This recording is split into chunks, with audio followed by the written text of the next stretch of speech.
قبیلہ قریش کے سردار عبد المطلب اپنے بے مثال میزبانی اور فہم و فراست کی وجہ سے اپنی قوم کی آنکھوں کے تارے تھے۔ آپ عظیم باپ کے بیٹے تھے۔ اللہ تعالیٰ نے آپ کو 10 خوبصورت اور جوان بیٹے عطا کیے تھے۔ ایک دن آپ خانہ کعبہ میں تشریف فرما تھے۔ آپ کے 10 بیٹے شیروں کی طرح آپ کے گرد حلقہ بنائے بیٹھے تھے کہ ایک اعرابی وہاں سے گزرا اور یہ خوشگوار منظر دیکھ کر بے ساختہ بولا، اللہ تعالیٰ جب کوئی مملکت بنانا پسند کرتا تو اس کے قیام کے لیے اس قسم کے جوان مرد پیدا فرما دیا کرتا ہے۔ اور پھر عبد المطلب کی زندگی میں عظیم واقعہ پیش آیا۔ جب ابرہہ نے خانہ کعبہ پر لشکر کشی کی، ابرہہ نے پہلے خوبصورت عظیم الشان گرجا تعمیر کیا۔ گرجے کو ہیرے جواہرات سے ایسا ہو بصورت کیا کہ دیکھنے والے کی آنکھیں خیرہ ہو جاتی، لیکن بیت اللہ کے شدائیوں نے گرجے کو ایک نظر بھی اٹھا کر نہ دیکھا۔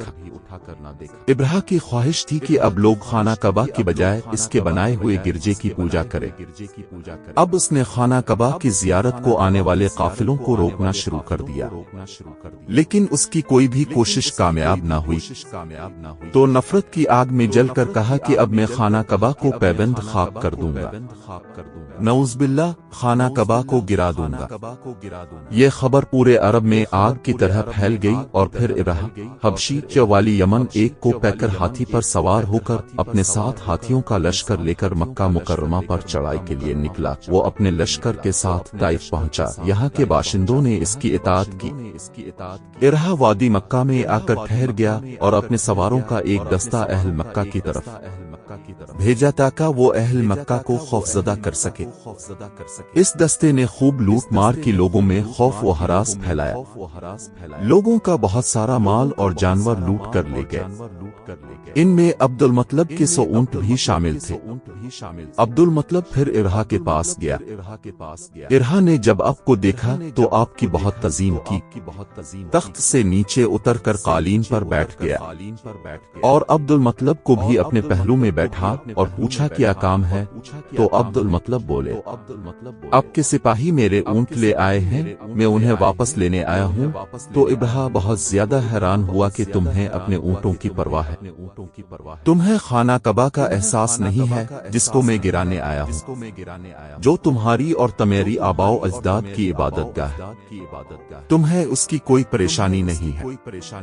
تو فہم و فراست کے مالک جناب عبد المطلب نے کہا، میں اپنے اونٹوں کا مالک ہوں اور میں انہیں ہی لینے آیا ہوں، اور جس گھر کو تم گرانے آئے ہو اس کا بھی ایک مالک ہے اور وہ خود اس کی حفاظت کرے گا۔ تو حبشی ابرہہ غرور سے بولا، اب میرے شر سے کوئی بھی کعبہ کو نہیں بچا سکتا، میں کعبہ کی اینٹ سے اینٹ بجا دوں گا۔ تو عبد المطلب بولے، تو جانے اور کعبے کا مالک جانے۔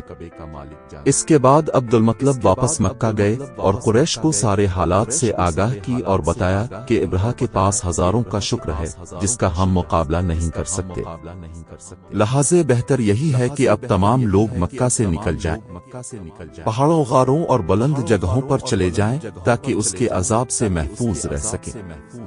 اور پھر اپنے چند ساتھیوں کے ساتھ خانہ کعبہ آئے اور غلاف کعبہ پکڑ کر مالک دو جہاں خالق ارض و سما سے دعا کرنے لگے، ابرہہ اور اس کے لشکر پر فتح کی دعا کرنے لگے۔ اے اللہ، بندہ بھی اپنے کجاوے کی حفاظت کرتا ہے تو بھی اپنے گھر کی حفاظت فرما، یہ نہ ہو کہ ان کی صلیب کل تیرے گھر پر غالب آ جائے اور یہاں نصب کر دی جائے۔ اور پھر علامہ علی قاری کے بقول جب قریش حرم سے نکل گئے اور اصحاب فیل نے حملہ کیا تو حضرت عبد المطلب نے کہا، بخدا اللہ کے حرم سے ہرگز نہیں نکلوں گا تاکہ اس کے علاوہ کسی اور کے پاس عزت تلاش کروں، میں تو اللہ تعالیٰ کے بدلے میں اور کسی چیز کا متمنی نہیں ہوں۔ اور جب ابرہہ نے فوج اور ہاتھیوں کو روانہ کرنے کا حکم دیا تو جب ہاتھی کا منہ مکہ کی طرف کرتے وہ بیٹھ جاتا۔ ہاتھی کو بہت مارا گیا، زخمی ہو گیا، لیکن اس نے مکہ کی طرف بڑھنے سے انکار کر دیا۔ اسی دوران سمندر کی طرف سے اللہ تعالیٰ نے ابابیلوں کو غول کے غول بیج، جن کے منہ میں کنکریاں تھیں، ایک منہ میں اور 2 کنکریاں پنجوں میں، ابرہہ کے لشکر پر آ کر کنکریوں کی بارش شروع کر دی۔ کنکری کا سائز چنے اور مسور کے دانوں کے برابر تھا، جس کے سر پر پڑتی اس کے فولادی خول کو چیرتی ہوئے اس کے جسم سے پار ہو جاتی۔ لشکر میں بھگدڑ مچ گئی ان کو واپسی کا راستہ نہیں مل رہا تھا۔ خدا کا ہولناک عذاب جاری تھا۔ ابرہہ کے ہاتھی اور لشکر برباد ہوئے۔ ابرہہ واپسی کی طرف بھاگا۔ اس کی حالت بہت خراب تھی، خطرناک بیماری کا شکار ہوا۔ اس کا جسم گلنے لگا، جسم میں پیپ پڑ گئی جس سے غضب کی بدبو آتی۔ آخر میں اس کا جسم پرندے کے چوزے جیسا ہو گیا۔ آخر میں سینہ پھٹا، دل نکلا اور وہ بھی پٹ گیا۔ وہ اس طرح وہ اذیت ناک موت کا شکار ہوا۔ یہ واقعہ نبی صلی اللہ علیہ وسلم کی پیدائش سے 50 سے 55 دن پہلے ماہ محرم میں پیش آیا۔ اس واقعے کی وجہ سے دنیا کی نگاہیں خانہ کعبہ کی طرف متوجہ ہو گئی۔ اقوام عالم کو شدت سے اندازہ ہو گیا کہ قدرت کی طرف سے واضح پیغام دیا گیا۔ قصہ اصحاب فیل میں ایک یہ بھی اشارہ تھا کہ اگر ابرہہ کا لشکر غالب آ جاتا تو سرور کائنات محمد مصطفیٰ کی قوم کو قید کر لیا جاتا اور وہ غلام بنا لیے جاتے اور سرتاج الانبیاء پر حمل و طفولیت کی حالت میں غلامی کا دھبا لگ جاتا۔ اللہ تعالیٰ نے کعبہ شریف کی عظمت اور حرمت کو قائم رکھا۔ یہ واقعہ سردان دو جہاں کی نبوت کا پیش خیمہ تھا۔ ابرہہ اور اس کے لشکر کی تباہی اقوام عالم کے لیے واضح اشارہ تھا کہ صدیوں کے انتظار کے بعد اب سسکتی اور تڑپتی انسانیت جو ظلم و جبر اور جہالت کے سمندر میں غرق تھی، اس کا مسیحا اب اس شہر سے طلوع ہوگا جو قیامت تک آنے والے مجبوروں اور بے بسوں کا والی ہوگا، بے آسروں کا آسمان ہوگا۔ نسل انسانی کے سب سے بڑے انسان، نبیوں کے سردار اور خدا کے محبوب وجہ تخلیق کائنات کا ظہور اسی شہر سے ہوگا، اور پھر یہ شہر قیامت تک اربوں انسانوں کی عبادت گاہ ہوگا۔